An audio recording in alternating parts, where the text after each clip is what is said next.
You are listening to the Effective Statistician podcast, the weekly podcast with Alexander Schacht, Benjamin Pieske, and Sam Gardner, designed to help you reach your potential, lead great science, and serve patients without becoming overwhelmed by work. Today we are talking about the 5 levels of statistical leadership. So stay tuned for these insights on how you can develop over time.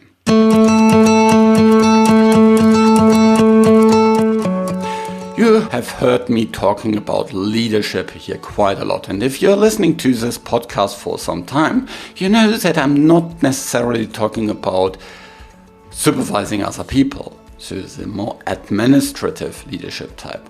I'm more talking about cross-functional influencing, how to work with your peers, how to, you can lead others that don't necessarily report to you. So stay tuned for this really interesting discussion with Sam. I'm producing this podcast in association with PSI, a community dedicated to leading and promoting the use of statistics within the healthcare industry for the benefit of patients. Join PSI today to further develop your statistical capabilities with access to the video-on-demand content library, free registration to all PSI webinars, and much more. Visit the PSI website at psiweb.org to learn more about PSI activities and become a PSI member today. Welcome to another episode of the Effective Statistician. Today I'm talking with Sam. Hi Sam, how are you doing? I am doing great today. Spring has arrived. I think I said that the last podcast too, but yeah, it's so nice to have nice weather, and it's great to be talking with you today. Yeah. Today we are talking about leadership. Over the past months, I have thought a lot about what are these different stages of leadership or levels of leadership that you can get to. Of course, leadership is, multidimensional. It depends on lots of different skills. It depends on communication. It depends on building a relationship, building trust, being a good team player, negotiating conflict, and lots of other aspects. So, of course, it's difficult to press all these different dimensions into categories. But I think if you progress through your career, you'll probably see people that more or less fit into these different categories, because usually you develop not just one skill of all these leadership skills, but you develop multiple at the same time. And maybe you're a little bit better, for example, in presentation skills, or less in negotiation skills, or the other way around, or maybe you're a very good listener, but you're not very good in terms of building your network.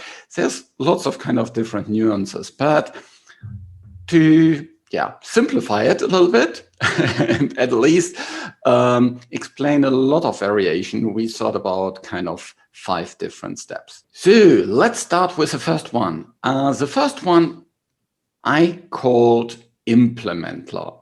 And for each of these levels, I have a short question or short sentence that maybe describes how people approach things.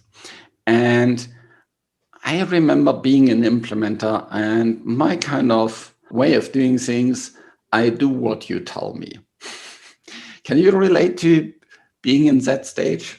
For sure. I mean, sometimes I find myself even right now in that role where really what I have is just a job to do, right? A particular task to do, and I get it done and I do what I'm asked to do. And that sometimes that works well, but usually when you're, it could be when you're early on in your career, or maybe even later on, but where you just sort of really just like doing the analytical work, probably maybe like doing it by yourself.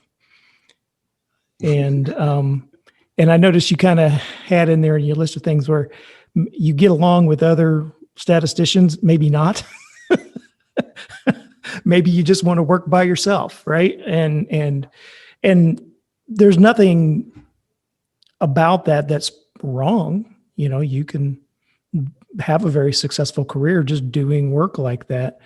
But I think a lot of people will get to a point where they start to see things that they want to do that are more than that, or they want to make things change.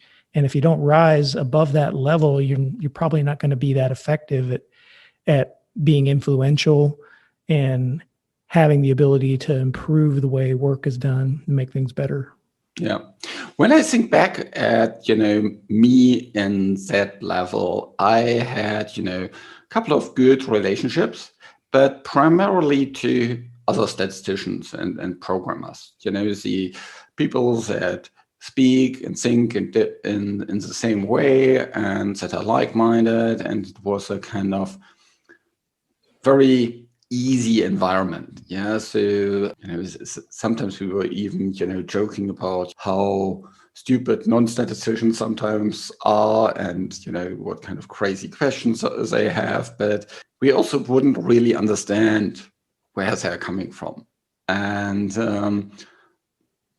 that was just, the way it was. I think I stayed there for quite some time. Yeah, I still remember when I started in the industry, there was things like where someone would just, call me, oh, I need a sample size. And I would say, okay, what are the conditions there? And, just type into the query or whatsoever, and here's the sample size.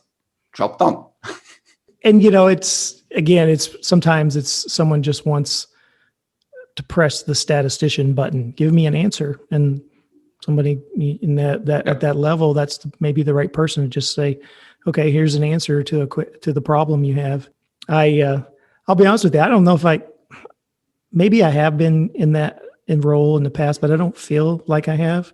Maybe it's just my nature. I tend to always want to know what's going on broader. And I tend to like to know how things work in more detail. So I just tend to dig deeper, and I think I get out of that implementer role pretty quickly because I just need to do more. Yeah. I sometimes, and I think if you see junior people that also do a lot of programming, you can very easily, stay in this role. Yeah. Just do this table. Full stop. Mm-hmm. A lot of statisticians can be quiet. They have a personality that's very introspective and sometimes very private. And they can also be perceived as being this level of leadership when maybe they're not, because they don't speak out and don't speak up. And so people just kind of view them as, well, they're just doing their statistician job. So yeah. The next kind of level is what I call the analyzer. Yeah. So that is more kind of, and I need to say, I really struggle to find a good name here. It's more where, tell me what you want to analyze, and I will suggest the analysis and implement them. Yeah. So it's not, the first step is give me a p-value and use the same method, that we commonly use. Yeah. And then you just do your Fisher's exact test or your chi-square test, and that's job done. At that stage, you would probably more understand, okay, why do we have here these covariates? And you already understand, okay, these are the covariates, these are the endpoints that you want to look into.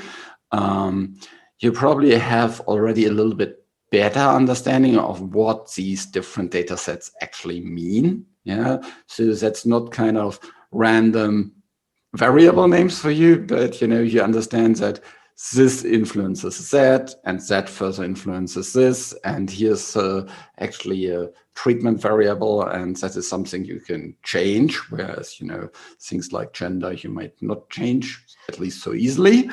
And you can discuss also the pros and cons of different ways to analyze it. Yeah, so for example, with adjustment or without adjustment for covariates. And through that, you build first some better relationship actually outside of the statistics team. So you widen your network a little bit. Right. This level of leadership has a very technical focus still. Yeah. Yeah. But you're at the point where you're starting to build a better network, have better relationships, and people are starting to trust you a little bit more. I think this is probably the level where when people start to exhibit these types of behaviors, others start to think, oh, maybe this person has some potential to move further on in their career and grow as a leader.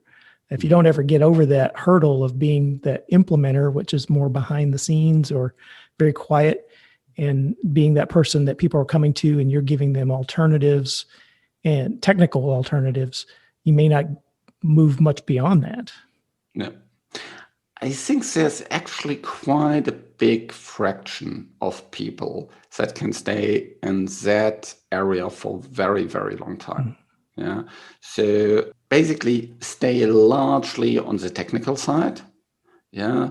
You are really interested in understanding the data and digging with the data and making sure that all your analysis are high quality. But it's not so much that you actually really step out of that. Right. You see that in other parts of business too, not just statistics, where people are very good at particular types of things. I've seen that with scientists and laboratory technicians, very good at doing a particular type of scientific procedure, right? And they can do it over and over and over again. And they could even tell you about it and how you might do it a little bit better, but that's what they do, and that's their role and that's the job they do. And oftentimes they like that. You can think of that like administrative help and project managers, people who do more, not so much project managers, but administrative tasks that just have to be done. And they can be very good at doing all of those things. Information technology, right, IT is probably a place where you have a lot of these implementers and analyzers. And the next step is what I call consultant.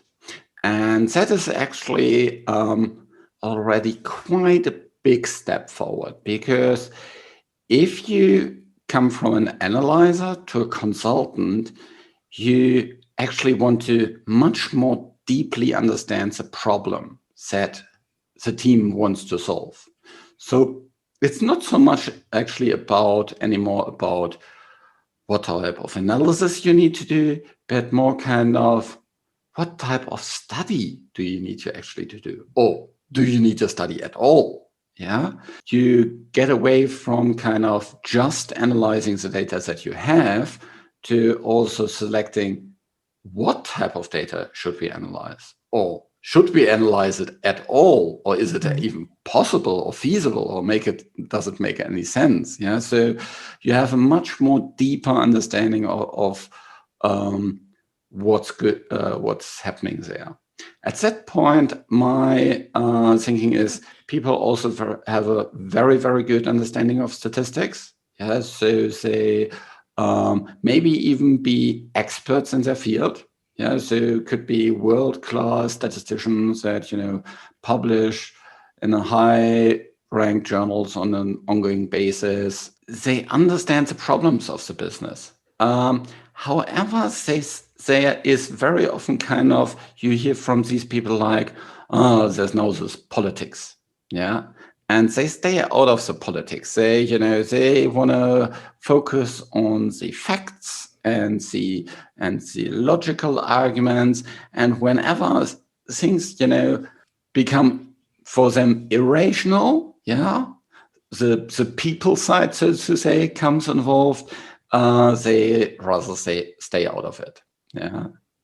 Right. And they can be a little aloof. Well, I'm not going to get too deep with anybody that I work with. I'm not going to get too close to them. I'm not going to get too involved what's going on outside the small sphere that I'm working in. And again, this level probably still has a very technical focus, as you said. It's very much on the technology, the math, the programming, the science that's underlying it. You just kind of know that. But you're not really concerned about the fact that, the person who really makes the decision's not in the room right now, right? And everyone's afraid of that person because of politics, And so when you suggest something that everyone knows that other person's not going to go for, you don't understand, why won't they just take my idea? Why don't they just follow my suggestion? Yeah. Because it's right. Because it's right. Yeah. enough to be right. And also what I sometimes hear from these kind of people, well, I told them what to do, but they didn't follow my advice. Yeah. Yeah. And then they kind of wash their hands. They go, well, whatever, you should have listened to me, but you didn't. So suffer the consequences. And that's not really very kind to your fellow coworkers or the people that you support. But some people can have that attitude and get stuck in that. Because of that, they get stuck at this level, right? They can't get to the next level of leadership. Yeah, it's because they see themselves as a consultant, as a person that sits basically outside of the team where the decisions are made. So you're just kind of advising, you're consulted for your statistical expertise, but you're not part of the team that actually makes the decision. Right. And, you know, there's nothing wrong with that, because that's what I do for a living now as a consultant. Right. And so there are some times where that is the role, the leadership role I take on in the projects that I'm at, in part because I know I'm not going to be able to invest the amount of time and effort that it takes to get a bigger network. So I tend to rely a lot on just a few points of contact and let them be the intermediary, you know, between me and the other parts of the business to give me information, just because, you know, I may only be doing a project that's a month long with them or something like that. And so again, I think we have to be careful not to act as if you're not at the top level of leadership, there's something wrong with you. To be honest, you know, when I think about this type, there's people that are, you know, worldwide experts. I absolutely sought out consultants, you know, the regulators ask them about their opinions. Many different companies may ask them about their opinions. I'm pretty sure they have very, very high salary checks. Yeah. So it's a great career. Yeah. Right. So don't get me wrong on that. It's just that, you know, from a leadership level, you're still on this consultant level. Yeah. So, and that's also one of the aspects that, especially, you know, from this level 3 onwards, might get completely different. Yeah. So you could be, you know, a very, very great and influential leader, but you may not be the best statistician. Yeah. In terms of that you have in a specific area, very, very deep understanding, and you have published lots of different papers, and, you know, yes, there's a, you know, certain methods that you are known for, or certain areas that you are known for. That might not even be the case. We're really speaking about leadership here, not about statistical things. However, I think, you know, you need to be a pretty good statistician to get to these higher levels as well. Right. You know, competence is at the foundation of leadership. If you don't know the area, if you haven't demonstrated that you can do the work, that you aren't going to get higher levels of influence because people won't believe you, or they won't trust you, you know. So so there's, you know, if you're a crappy statistician, then leadership won't solve the problem. Yeah. So, you know, though, I have to say, I can't think I've ever really met anybody who I would say is a bad statistician or a crappy statistician, like, that doesn't know how to do the work. Lots of times what gets perceived as bad is not so much the actual work itself, but the attitude that people bring to the work as well. Okay, let's go to the next level. That is the leader, the statistical leader. As a statistical leader, you deeply understand the problem of the other side, and you can convince what we should do. Yeah. So it's not what they should do, it's what we should do. You are part of the team. You see yourself as part of the team. Others see you as part of the team. And you have the same kind of deep understanding like the consultant, but you're not only good at understanding let's say, the logical things, you're also good at understanding much more kind of the nuances of the business. Like you said, for kind of this, this certain person may have a certain agenda, a certain preference for things, who do you need to talk to about to sell something, to talk about costs, and who do you need to talk to and then mention innovation at least 5 times to convince them. Yeah. Yeah. This is where the business acumen really starts to kick in, and you need to know what is the big picture and what are the things that are driving people's decisions and behaviors. And oftentimes those are not scientific or statistical issues that are driving behavior. I can think of an example once where it was a technical problem. We had to solve the problem, and it was a quality problem with some material. And I did a lot of technical work on it, 100 hours worth of work of data analysis and modeling. And I thought I had an answer to the problem. The problem that my answer had is that was not the answer anybody wanted to hear, because it meant that there was going to be a delay in a schedule and someone else was not going to meet their goals and their timeline. And it was going to have a financial impact for the manufacturing plant. And all of those other things were swimming around that problem. And I was stuck in that consultant level. I was stuck at that. I got the technical answer. Here's the technical answer. You need to follow it. And I wasn't seeing the bigger picture. And actually it was very difficult for career-wise, because I got perceived as being someone who was part of the problem, not part of the solution. So. Yeah. That is kind of the difference between being a consultant and being a leader. You have, you're not looking for the perfect technical solution. You're looking for the perfect implementable solution. And so sometimes, people say politics is about making the achievable implemented. Yeah, the possible implemented, and not about kind of preaching the, optimal that isn't implemented. So, yeah. Right. A solution that's not implemented is not a solution. Yeah. Also, I think these type of leaders have a much bigger network outside of their function. Yeah. So they are known by people in, let's say, in the medical field, in the business field, and probably also in different other areas. Maybe they have even a mentor that is not within statistics, and they really usually understand that they need to invest in their leadership skills. Yeah, so they have very and there's a key ingredient here too, which is time. It takes time, and that's often a frustration. It was for me, and I think it's often a frustration for other people, other statisticians, because they want to be at this level. They really want to have that kind of influence, but honestly, they haven't been there long enough. They haven't made those relationships and have enough people looking to them as being that trusted, competent, and influential person that can actually come up with good solutions and help things change for the better. Yeah.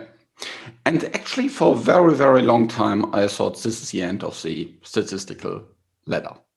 Yeah, in terms of leadership. I thought, okay, if you're a leader, if you have reached that, that's perfect. Yeah, you can't get any higher. And to be honest, I think if you have reached that, then you're pretty outstanding already. I think then, that type of statistical leader is pretty rare already. Yeah, there's one further aspect beyond that, and that is then probably a very rare species, and that is for me the statistical entrepreneur. And I don't see it so much as you are, you own your own business, but you see yourself as someone that maybe creates an organization. Yeah, creates a structure within that helps other leaders to grow as well. Yeah, and you not only deeply understand the business, but you even foresee the changes that will happen. Yeah. And you can see kind of also where are other opportunities where statisticians can have an impact.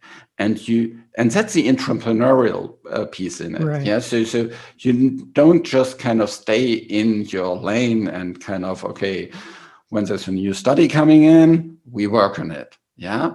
But you think beyond that. You think about, okay, what can we actually do to, for example, help with the recruitment? Yeah. Or there is, if we promote this study in terms of for enrollment, and we use digital media and things like that. There's a lot of data there. Can we as statisticians help in that regard?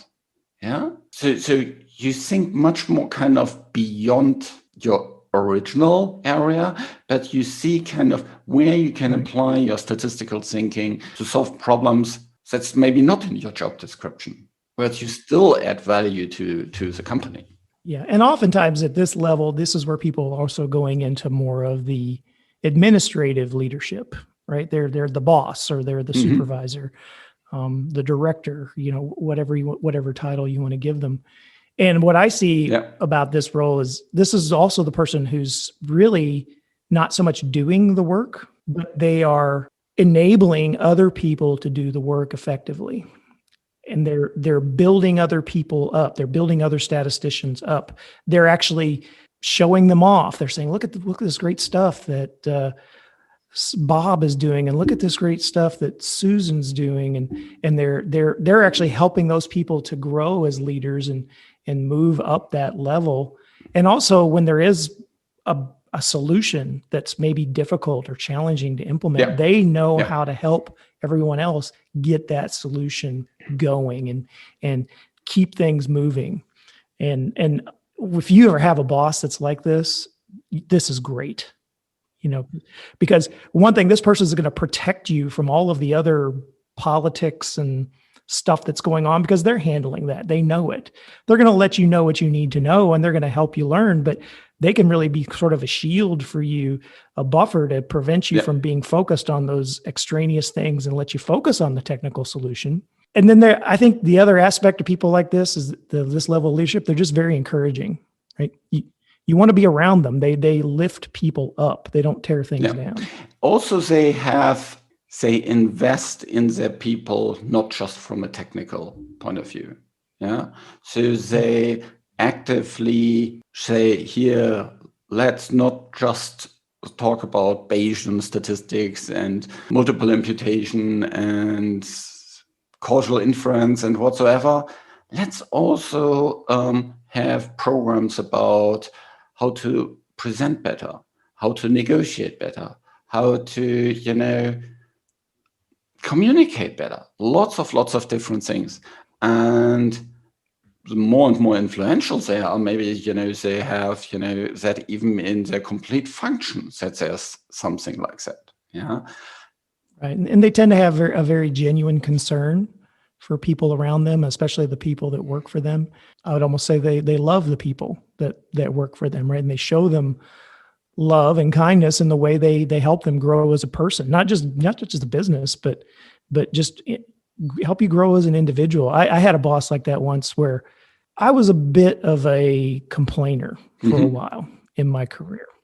And I just complained about anything. It was a habit that I had, just to complain.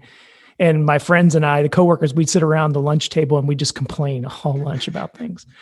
And it got around that I was complaining a lot, and it was starting to have a negative impact on the way people were perceiving me and people wanting to work with me.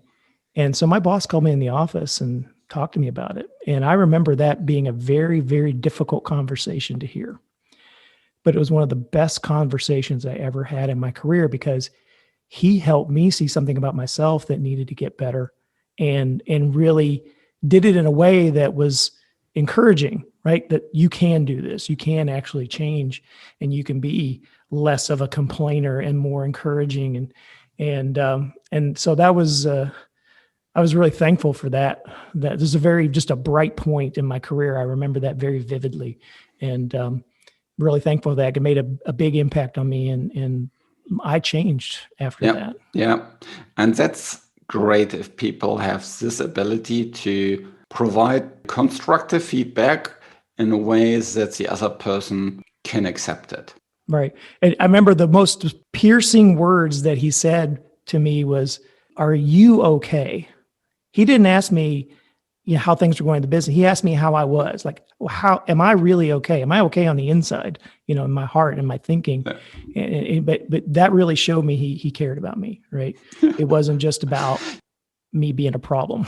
Yeah. So maybe you're suffering from depression. Mm-hmm. Yeah. Or there's a really kind of difficult season in your life, and things are out of order. Yeah, and that may be why some people get perceived at different levels of leadership when they see it. They don't see themselves at that level, but other people do, because of those other aspects of life that are going on that would just weigh you down. And having a great high level leader that's that entrepreneur that cares about people can actually help you too. I would say if you have someone like that in your life, be at work or in their community, make an appointment and just go talk with them. They probably can do something for you to help you see things differently, have a different way of thinking about things, and actually maybe get better. Yeah. The great thing here is also that such people are able to attract great other people. Yeah. Right. And they are able to develop good relationships far beyond kind of their area, and they also then can rely on the relationships that the team is building, because they encourage people to build relationships, and therefore it's not just that they become better leaders. The whole function, their whole organization becomes better in terms of leadership, and so that's where the influence then really kind of exponentially grows, because it's not just about you; it's about others that you build. And I think the other point is that also leads to leaving a legacy. Right. Will people remember you 5 years after you left the job? Yes. Or 10 years after you left the job? Yeah. In a positive way, in a good way. I think, kind of bring this all around, you've got these, you came up with these 5 levels, and you could give them different labels if you wanted to, but what they are showing is a progression from just a very technical focus on the actual science or math or whatever to growing towards more of a broader focus about the people and the business and the environment around you. And I think if you get stuck, like you feel like I could do this, I could go to this next level, but I'm not getting there. Some of the things we shared maybe is a way to help you evaluate where you're at. Maybe the issue is I need to like people more. Yeah. You're like when you have that aloof attitude that, well, I'll tell you what the statistical answer is and you can do it or not. That's not going to win you friends. That's not going to gain you influence. And you maybe need to work a little bit on your communication and focusing more on people. Yeah. Yeah. So it's really where you spend your time. Also, how good you're on, self-reflection, self-awareness. Try also to find mentors that help you there. Invest in your leadership skills. Of course, we have the leadership programs that we are often offering from time to time that may actually, help you to accelerate faster. Right. Okay, very good. That was an awesome discussion about leadership. Thanks so much, Sam. Yeah, that was great. It was so much fun to just talk about it. And it makes me think a little bit more even now about how I need to improve my leadership skills even more. Yeah. So. There isn't a day where I don't see, anything where I can improve on in terms of leadership skills. So this journey never ends. Thanks so much. Bye. Bye-bye. I hope you enjoyed this show, which was created in association with PSI. Thanks to Rain, who helps with the show in the background, and thank you for listening. Head over to theeffectivestatistician.com, where you can reread all these things about the 5 levels of being a statistical leader. and you can learn much more about becoming an effective leader. There's lots of material there that is there for free. Reach your potential, lead great science, and serve patients. Just be an effective statistician.